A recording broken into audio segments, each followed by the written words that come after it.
Hello everyone, welcome to episode 8 of the Lewis Cooper Experience podcast experience. I believe it is 8, I could be wrong on that.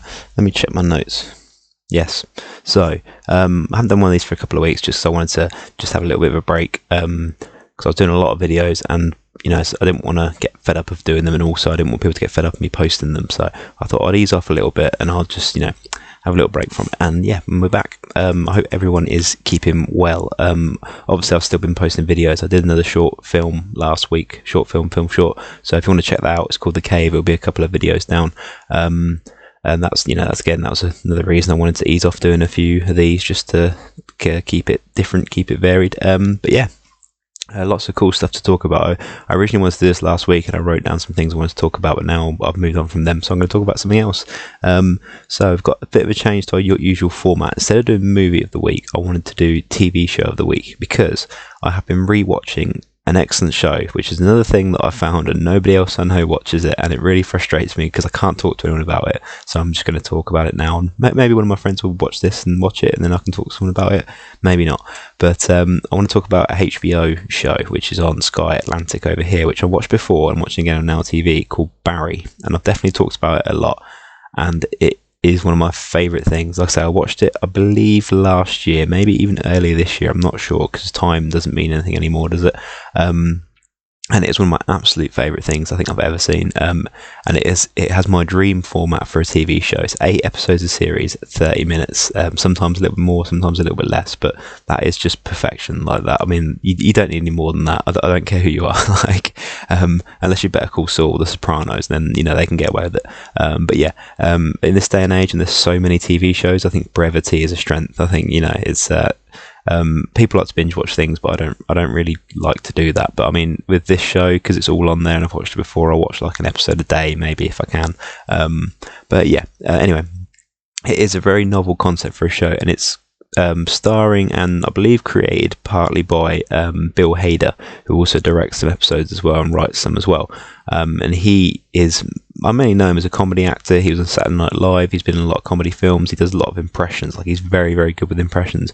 But this show really shows how much of a phenomenal actor he is. And basically, he plays the character Barry Berkman, who is a pretty elite level hitman. Like, it's a pretty violent show in places. And he's a young man who's just come back from Afghanistan, and he works with his uncle, who puts him to work as a contract killer. But he's not. The part of the moral play of the show is he a bad person or not? Because the people he kills are bad people. They're criminals that he's hired to kill. Like, he doesn't just kill anyone. But on one particular job, he wanders into an acting class where his target is, and he kind of, through a turn of events, he ends up performing a scene, and he really likes it because he's been quite depressed since he came back from the war.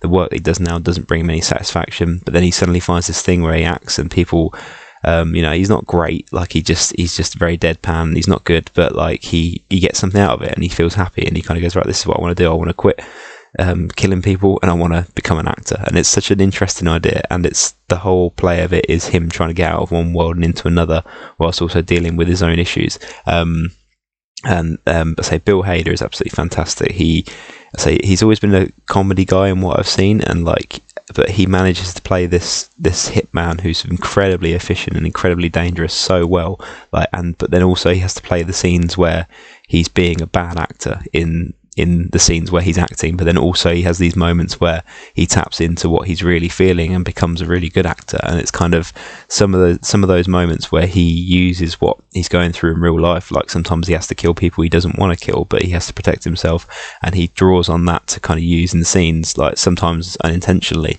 and that comes out in his performances. And there's just some bits that you just watch and you kind of go, how can this person be so good at acting, like Bill Hader? How can he do this where he plays someone who's bad at acting but then becomes good based on other things that are going on? There's so many levels to it, but it's so good.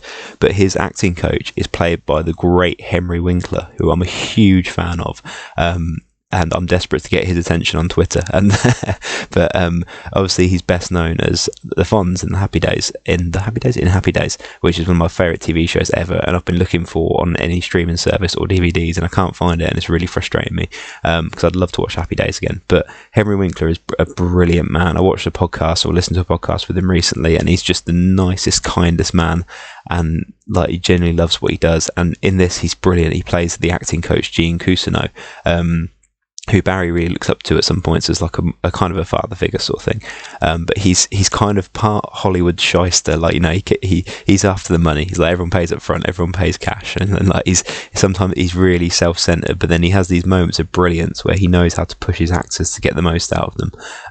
And him and Bill Hader together, I think they both have won Emmys for this, because it's been going for a couple of years. I think the third season's obviously been delayed now for obvious reasons, but and together they're so brilliant. Like, he manages to push Barry and bring things out of him and the rest of his class as well, and he goes from being this motivational figure to just being like this kind of a bit of a con man as well, kind of thing. But I guess that's Hollywood, I don't know. But yeah, it's such a great show, and it's so easy to watch as well. There's other characters in it as well, like Barry's involved with the Chechen Mafia and some other organised crime people and stuff like that. There's Anthony Carrigan plays a character called Noho Hank, who's one of the Chechen crime leaders, but he's the funniest character. And he does have one moment of seriousness, because he is a very kind of comedic character and just a very friendly guy for someone who's so high up in organised crime. But he has one moment of seriousness in, I think, the second series, which is just, again, one of the most brilliantly acted scenes I've ever seen. But yeah, I mean, the show's called Barry. I absolutely love it, and I've got one episode left on my rewatch, but I can't wait for the third series, but I will, because, you know, we're going to have to, aren't we? But yeah, that is my TV show of the week instead of movie of the week. Barry, HBO's Barry.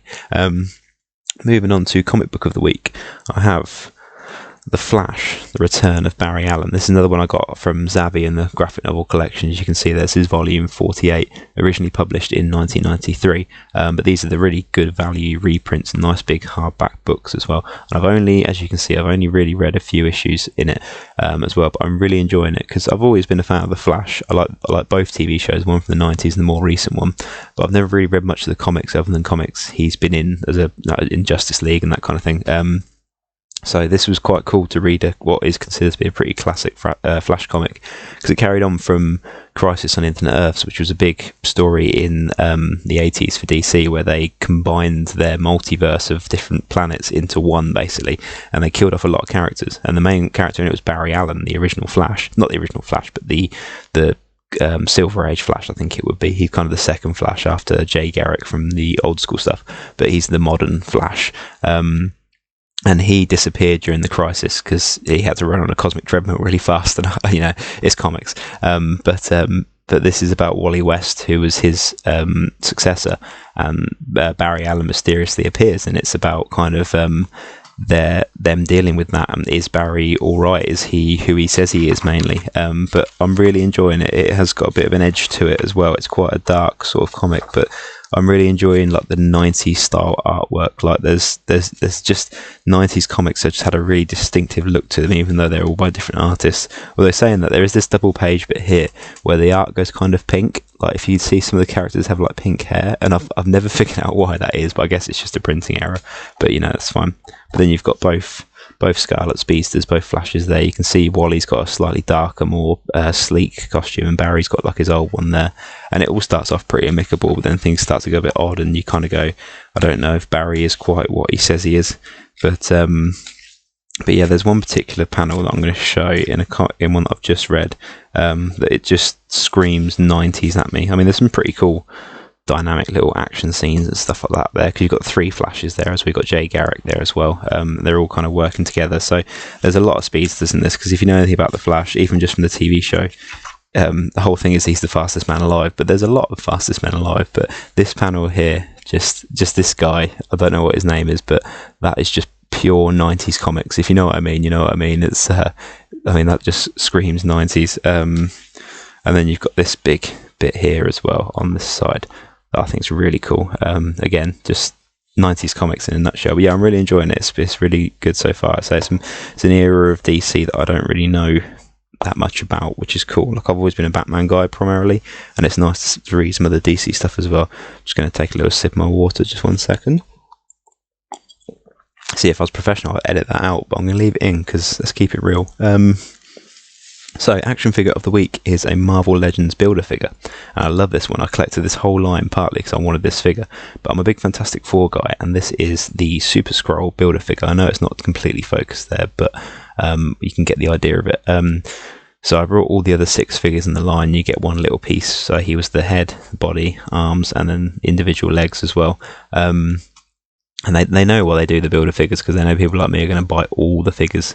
But I mean, when it's the Fantastic Four line, you kind of got to have all of them as well. I have talked about, I think, the Thing one that I got on there before. He's a little bit loose there, but it's not a problem. But Super Skrull's cool because he's a genetically engineered Skrull who has all the powers of the Fantastic Four. So I mean, you can see it all demonstrated here. He's got the long arm that's also a little bit invisible, which demonstrates Mr. Fantastic's stretch powers and Invisible Woman's invisibility, obviously. And then you've got this one here where he's got the Thing's rock fist with some flames on. So obviously you've got the Thing and Johnny Storm, the Human Torch, that comes off as well, so you can see the Thing hand there. But yeah, I love this figure. I've always liked Super Skrull. I thought he was such a cool looking character. I like the Skrulls' outfits. I like how now there's multiple Super Skrulls. They have all heroes figures, not just necessarily the Fantastic Four. He did come with an alternate head where he's not smiling, but I like the smiling one better. He looks more evil. He did have alternate arms that were just normal arms. So really, you could just build a normal Skrull if you wanted, if you're so inclined. But yeah, like most Marvel figures, he's got the torso bend there, and he's got the twist there as well. Just for comparison, I also have the Funko Pop Super Skrull, and I wasn't a big Funko Pop guy, but I saw this Super Skrull one and I wanted it, and that started me collecting all the Fantastic Four ones. So I've got all the Fantastic Four Funko Pops. They're set for a couple of variants, but they go for silly money, and all the Fantastic Four Marvel Legends line of this particular line. So you can see with this guy, he's got the Thing rock fist, and then he's got the stretchy arm and the flames, and then his legs invisible, because sometimes you just need your leg to be invisible. But yeah, these guys are cool. I like them a lot. I'm glad I've got both versions. I saw this one, I saw the Mole Man one, which was the two most, not obscure, but two most random villains in the grand scheme. But in Fantastic Four, they're pretty prominent. But I decided I wanted them, so I got them. But yeah, as you can see behind me and to my my left here, which I think would be, I don't know, but I've got a couple of Marvel Legends of the new Symbiote line, so I'll probably do some of them. I'm going to unbox them. I might post them on my Instagram, Lewis M Cooper 86, if you want to follow me on there. But yeah, that is my figure of the week. So, which brings us to our final section, is the news roundup. And I've not got much news this week because there's a big news story, which has been that Warner Brothers have announced that their entire slate of movies for 2021 is going on their streaming service, HBO Max, as well as in cinemas. Because, I mean, who knows what next year is going to bring. I won't get into all that because it's just depressing. But it's a pretty big move, and a lot of people are saying it's kind of the death knell for cinemas, who weren't particularly doing great anyway, as far as I know. Even though there's some big movies last year, I think generally people are relying more on the streaming services and that kind of thing. And to be honest, I don't know enough to predict what the future is going to hold. But I mean, there's some big movies. They announced first Wonder Woman 1984 is going to be coming out on Christmas Day on HBO Max, and again, that's just in America, so I don't know what that means to the rest of us. I'm assuming they'll make a deal with Sky or something, but I don't know. Or they'll just be straight to normal on demand and you just have to pay for them. But yeah, I think next year they've got June, Godzilla vs Kong, which is a real shame because I'd love to see that at the cinema screen, but things are as they are. I can't remember what the other big one was now. I can't remember. It will come to me. But yeah, so there's all these kind of big movies, which they'll still be released in cinemas, but they'll also be on HBO Max for a month, so people have the choice of which one they want to do. And obviously they're putting everything in their big streaming service now, and like Disney are going big on Disney Plus as well, just because of the way things are now. So I mean, hopefully, I think over here at least Cineworld cinemas are opening up again in March, which is a bit earlier than predicted, again because of the way things are going. But it's a hard one to say. I don't think cinemas will ever completely disappear. I think there's always going to be. It might become a niche thing like vinyl records, although vinyl is huge now. Obviously, it's it's more of a collector kind of thing and more of a cinema enthusiast sort of thing.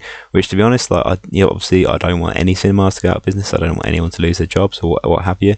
But to be honest, in some cases, the cinema experience can be really poor these days. Like if you're there, and someone like me who goes because I love films and I love watching films at the cinema because it's just a great experience, like in terms of like a visual and audio experience. But sometimes you've got people there who just don't care about other people or aren't there. They're just there to do something, and this kind of people can be really inconsiderate, which can ruin your experience, definitely. And if cinemas become a bit more of a niche thing and it's just people there who just want to watch a film and just want to not look at their phone or talk loudly or whatever, then that's not the worst thing. But ideally we could have both. Cinemas could be a huge thing and people could not be rude when they go to them, but whether that's going to happen or not, I don't know. But I mean, it's interesting. It remains to be seen what's going to happen, and they've said it's only going to be a 1 year thing, which hopefully would be beneficial for everyone, because I get from their point of view, they've got these huge movies that they've spent like $200 million on or what have you, and they're just going to be sitting there not collecting money when they could be. So I get it from their standpoint. It's business is business, I guess. But there's not really any of those films that I particularly need to see. Like, there's not anything where I'm kind of going, I can't wait to see that. So it remains to be seen. Like, if Marvel started releasing their films on Disney Plus and I had to pay a premium to watch them, then I definitely would. Like, I mean, for any of them, it's a Marvel film, I'm paying to watch it. I don't mind that so much. But I would obviously much rather see it at the cinema. But yeah, that's the big news for the week. I feel like this is going a little bit long, so I did have a little bit of news, but maybe I'll talk about it next time. That will keep you on the edge of your seat. But yeah, thank you again for watching. This has been probably the longest one I've ever done, actually, but then there's not been one for 2 weeks, so that's a bonus for you. Please leave a like on the video. I hear it helps. I don't know how, but I really appreciate it anyway. It's nice to see. And please subscribe if you haven't already. I'm very, very close to 100 subscribers. I think I've got 97 now, so that'd be really cool if I could get to that before the end of the year. So anyway, leave some comments if you've got any thoughts on anything I've talked about, or if you want any requests for things for me to talk about in the future, please do. But yeah, thank you very much for checking it out. Take care, and I'll see you soon.